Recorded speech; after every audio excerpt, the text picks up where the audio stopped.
Are you ready for the last part, which will bring us back home with the feet on earth?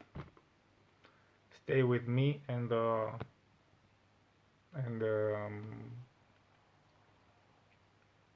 let's think together this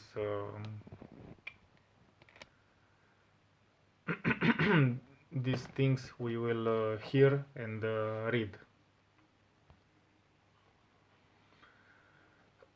This is the Speed channel.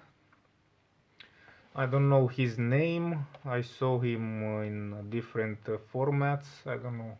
Maybe I find his name.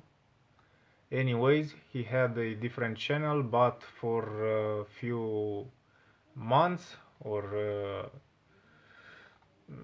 a year or something like this, he changed and made his own channel. So visit it. No copyrights for this. Let's watch this Porsche GT3 RS, a long, complicated history. We don't. We are not interested only in Porsche GT3 RS history, but you will understand we are interested in the history in general, and of course, why not, the economy and technology.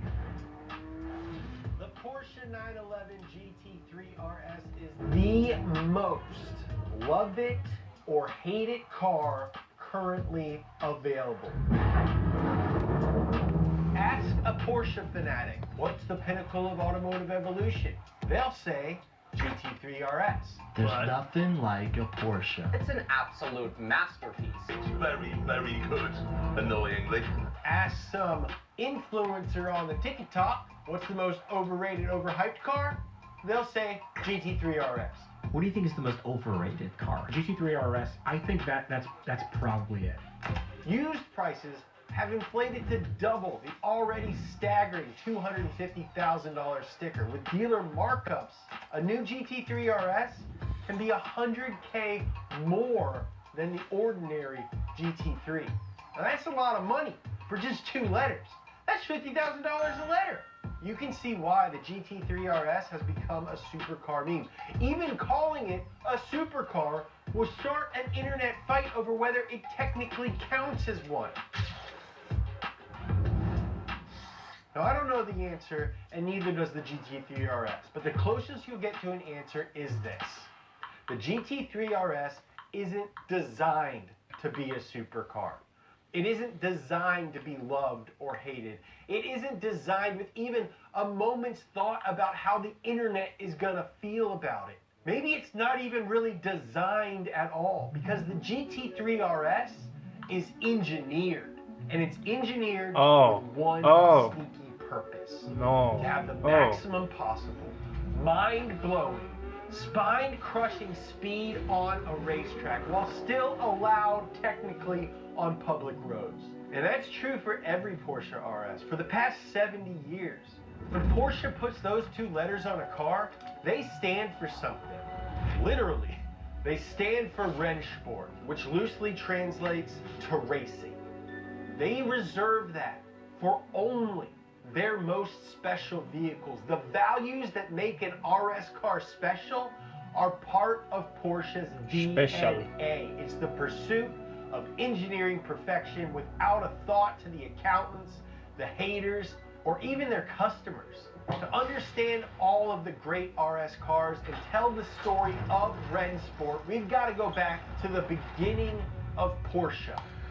Alright, so we will not go back until the beginning.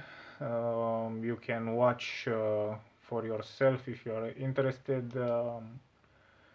I actually would be more than satisfied to watch from 40 to 45, but let's watch from 34, 35 because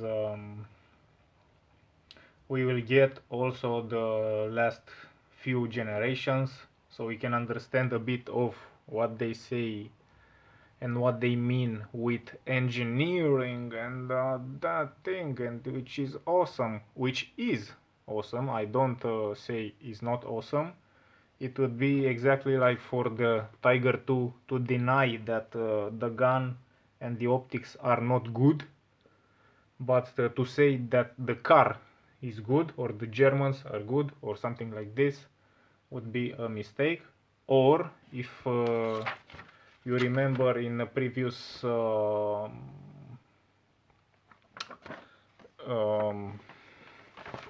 episode, I told you that, and I make you that, maybe that's the whole point.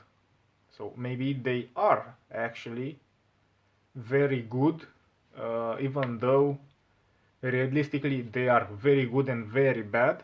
Maybe in the end they are only very good. You will understand at the end, not now. So 34. Formula, the up. They moved from air-cooled to liquid-cooled. The 996 kept the rear engine in flat 6, so what was the big deal about adding coolant? How could people hate that? Every car has coolant. Well, they kind of had a point a little bit. Liquid cooling adds weight, complexity, and changes the way that the engine sounds. I also think that Porsche fans liked the fact that it was one of the only air-cooled cars left. It made it unique. It made it special. But Porsche engineers don't make any decisions arbitrarily. Like the name suggests, an air-cooled engine uses ambient air passing over the surface to keep it cool. Lots of motorcycles use air cooling because the engine is sitting out in the open. In a car, it's buried deep inside the engine bay, so vents and fans are often required to create airflow. But those can only do so much. And if the engine is in the back, like in a 911, the entire car is literally getting in the way. One of the biggest drawbacks of air cooling is the power limitation. Now, if you want an engine to make more power, you gotta have more powerful combustion in the cylinders. Now that produces more heat, and that heat's gotta go somewhere or it will damage the engine. Using liquid coolant that runs through the engine, then transfers that heat to a radiator located somewhere with better airflow is just simply the best way to do that. The basic 911 formula had reached its practical limit on power. Air cooling couldn't keep up with the increased performance that Porsche engineers knew was possible and that, quite frankly, the 911 deserved. Water cooling also ensured that the 911 would actually have a future because air-cooled engines have more emissions, and Porsche was struggling to keep up with increasing emission standards. So, liquid cool, not so bad. Unfortunately, this wasn't the only problem that people had with the 996. The looks were a huge issue. Another issue, I forgot that we record on the not on the SIM, but on the internal storage, so I need to swap it and come back because we remain without memory.